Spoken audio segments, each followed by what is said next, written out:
अस्सलाम वालेकुम वर्दी वीवर्स।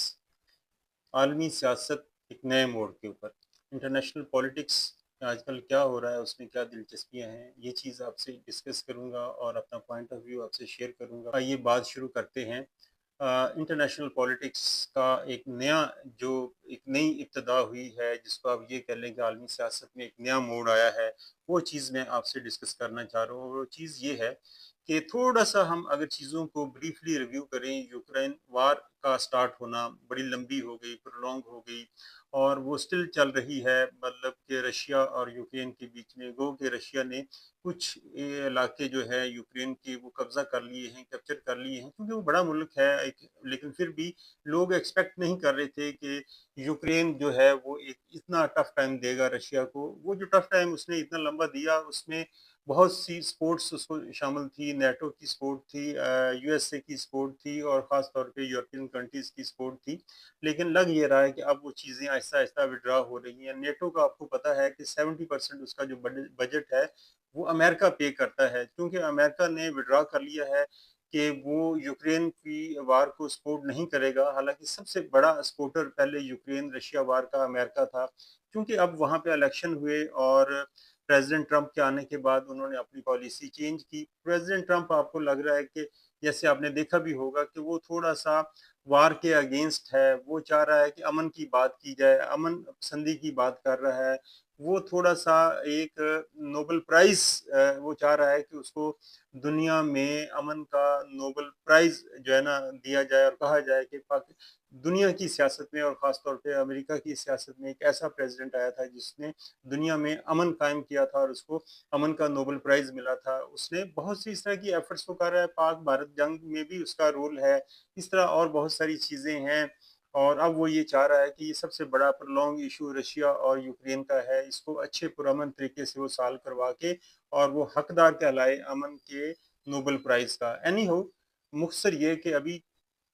जो पुतिन हैं, व्लादिमीर पुतिन रशियन प्रेसिडेंट, वो अमेरिका आए और प्रेसिडेंट ट्रंप के साथ एक मुलाकात हुई। ये जो बड़े-बड़े लीडर्स की मुलाकातें होती हैं, ये महीनों में तय होती हैं। लेकिन ये जो मुलाकात है, ये दिलचस्पी का बायस इन अ वे है कि विदिन 1 वीक इस मुलाकात का अरेंजमेंट हुआ और जो प्रेसिडेंट पुतिन हैं, वो अलास्का तशरीफ़ ले आए और अमेरिका में प्रेसिडेंट ट्रंप ने रेड कार्पेट के थ्रू उसको रिसीव किया। इसमें छोटी-छोटी अगर हम चीज़ें देखें, तो ये दिखावे की कुछ चीज़ें और होती हैं और उसके पीछे बैकग्राउंड कुछ और होते हैं। मसलन इसमें रेड कार्पेट बिछाई गई प्रेसिडेंट पुतिन के लिए। अमेरिका में बड़ा ऐसा रेयर होता है। लोग ये कहते हैं कि ये भी एक दिखावा था, क्योंकि साथ ही उन्होंने अपनी पावर शो करने के लिए जब पुतिन को रेड कार्पेट के ऊपर रिसीव किया जा रहा था और लेटेस्ट जो उनके फाइटर जेट हैं, वो उस टाइम डिस्प्ले कर रहे थे उसी एयरपोर्ट के ऊपर। तो कहना ये है कि ये डबल एक एज वाली जो है ना पॉलिटिक्स हो रही है, यानी दिखाया कुछ और जा रहा है और किया कुछ और जा रहा है। एनी हाउ, आप सबको जैसे पता है कि व्लादिमीर पुतिन के जो इंटरनेशनल कोर्ट ऑफ जस्टिस है, वहाँ से वारंट जारी हुए हुए हैं और वो लोग ये कहते हैं कि इस वजह से पुतिन साहब अलास्का में तशरीफ़ लाए, वाशिंगटन डीसी में नहीं जा सके कि कहीं उनको गिरफ्तार ना कर लिया जाए। नाज़रीन, ऐसा नहीं है, गिरफ्तार करना होता तो अलास्का से भी किया जा सकता था। एनी हाउ, ये कुछ चीज़ें ऐसी होती हैं जो जस्ट एक शो केस के लिए होती हैं। 2 से 3 घंटे की उनके साथ मुलाकात हुई और बहुत सारी चीज़ें उन्होंने इंटरनेशनल पॉलिटिक्स की डिस्कस की। गो के दोनों के हाथ में कुछ नहीं आया। जो ट्रंप साहब चाह रहे थे कुछ गेन करना, वो पुतिन ने उनको कुछ भी उसमें एग्री नहीं किया और इसी तरह पुतिन जो चाह रहा था कि कुछ उससे अपनी बातें मनवा ले, वो भी नहीं मनवा सके। लेकिन दोनों की face saving in a sense हो गई कि पुतिन साहब ये कह रहे हैं कि लोग ये कहते थे कि रशिया बैनुल-अक़वामी तन्हाई का शिकार है, ऐसा नहीं है। वो अब ये दुनिया को ये बावर करा रहे हैं कि इस टाइम अमेरिका मजबूर है कि उनके साथ मुज़ाकरात करे, वो आलमी तन्हाई का शिकार नहीं है। ये बात रशिया में डिस्कस हो रही है और दूसरी तरफ जो ट्रंप साहब हैं, वो ये कह रहे हैं कि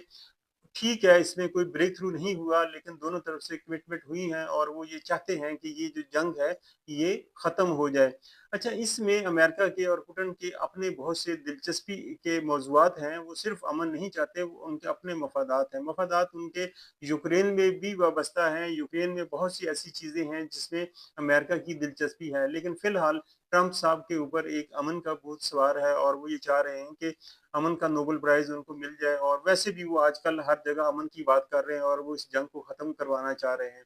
एनी हाउ ये होता है या नहीं होता देखते हैं। लेकिन इसके फ़ॉलो-अप में ये हुआ कि ज़ेलेंस्की जो कि यूक्रेन के प्रेज़िडेंट हैं, उनको बुलाया गया अमेरिका में व और दूसरे जो यूरोपियन लीडर्स हैं, उनको भी वाशिंगटन डीसी में इनवाइट किया गया और एक लंबी-चौड़ी टेबल टॉक्स हुई, सबने डिस्कशंस की और उसमें ज़ेलेंस्की जो कि यूक्रेन के प्रेज़िडेंट हैं, उन्होंने कहा कि वो चाहेंगे कि जो पुतिन है, रशियन उनके काउंटर पार्ट हैं, उनके साथ उसकी मुलाकात हो और मुज़ाकरात आगे चलें। वो अमन की बात करना चाहते हैं, लेकिन वो अपने इलाके वो भी छोड़ने को तैयार नहीं है। कुछ ऐसे क्रीमिया और दूसरे ऐसे इलाके हैं जिनके ऊपर रशियन फ़ोर्सेस कब्ज़ा कर चुकी हैं और यूक्रेन चाहता है कि उनके ये इलाके उनको वापस दिलवाए जाएँ। जबकि अमेरिका ये चाहता है कि जो इलाके रशिया ने कब्ज़ा कर लिए हैं, वो उनके पास ही रहें क्योंकि रशिया देने को तैयार नहीं है वो इलाके वापस और इस टाइम ट्रंप साहब जो यूक्रेन के प्रेसिडेंट हैं, उनके ऊपर और जो यूरोपियन लीडर हैं, उनके ऊपर अब थोड़ा-सा प्रेशर डाल रहे हैं और अपनी बात मनवाना चाह रहे हैं ताकि ये अमन मुआहदा हो जाए। अब आने वाले दिनों में होता है या नहीं होता, वो एक सेपरेट स्टोरी है क्योंकि हर एक के अपने इंटरेस्ट इन्वॉल्व हैं इसमें। अब रशिया जो है वो जो है इस थोड़ी-सी रशिया और अमेरिका के दरमियान ये तो दिखावे की मुलाकात थी ना, इनके अपने बहुत से क्लैशेज़ हैं, एक-दूसरे के साथ बहुत से इख्तिलाफ़ात हैं। इसी वजह से रशिया जो है, जो एशिया में जो मार्केट है, उसको अडॉप्ट कर रहा है रशिया का जो तेल है, जो गैस है, उसके सबसे बड़े खरीदार भारत और चाइना है और रशिया इस टाइम अपनी इकोनॉमिक कॉरिडोर जो है ना, टुवर्ड्स एशिया ला रहा है और सबसे बड़ी उसकी एक्सपोर्ट्स जो हो रही हैं, वो इंडिया और चाइना में हो रही हैं। दूसरी तरफ यूरोप जो है, इस यूक्रेन वार के बाद वो एनर्जी का जो रशियन गैस के ऊपर उनका इन्हिसार था यूरोपियन का, वो कम करना चाह रहे हैं। वो अदर जो रिसोर्सेज़ हैं, अदर ज़राए हैं एनर्जी के अदर देन रशिया उसके ऊपर वो काम कर रहे हैं और इसी तरह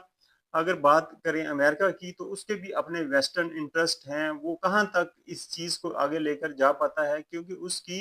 जो काउंटर पार्ट्स हैं वो चाइना है, भारत है और इस जो मुलाकात हुई है अभी अमेरिका में इसके इम्पैक्ट क्या आएगा भारत के ऊपर और चाइना के ऊपर क्यों कि अगर अमेरिका जो है वो ज़्यादा प्रेशराइज़ करता है इंडिया को तो मोदी और इंडिया जो है ना वो मिल जाएँगे चाइना के साथ और वो एक टफ टाइम मिल सकता है अमेरिका को और इस टाइम लॉबिंग ऐसी हो रही है कि भारत रशिया और यूएसए के बाद अपने आप को अलाइन कर रहा है चाइना के साथ। आपने देखा कल जो चाइना के फॉरेन मिनिस्टर हैं वो न्यू दिल्ली में आए हुए थे और उन्होंने अपने काउंटर पार्ट जो फॉरेन मिनिस्टर हैं इंडिया के, उनके साथ एक तवील मुलाकात की और इस तवील मुलाकात में दोनों ने इसके ऊपर डिसाइड किया